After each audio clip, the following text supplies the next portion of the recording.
Hey, this one there, it no be Juju, but Samuel Boadu, the coach of Berekum Chelsea, Edin Samu to ya or say Kumasi Asante Kotoko. And tonight, Jim now will send a very strong warning to Krobia Asante Kotoko. Say, or no, a class of 4 game ulusu yeno. Enya dia also be lusu to Kumasi Asante Kotoko. E kobasa na ebe 2 losses on a row. Samuel Boadu enya dia obetine chire oversee such a bad record being happen to Berekum Chelsea. Enti Kotoko game no Kotoko 4 enti no mo nhye no nso say enya de Kotoko ebetimi abewin enti sa Kotoko 4 mutie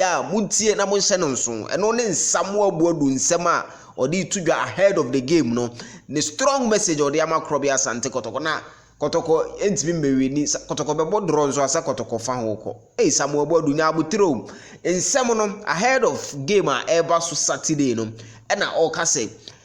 with Kotoko game no enam say we lose against Accra Suffolk no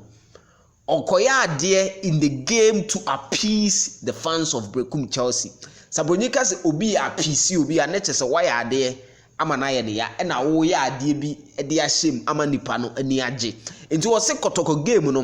na ode be appease the fans of Berekum Chelsea enti Kotoko strong message Samuel Boadu ahead of the game no odeba no minim say coach Prosper Ogum enso ani abere pa including Kotoko players no so ankasa said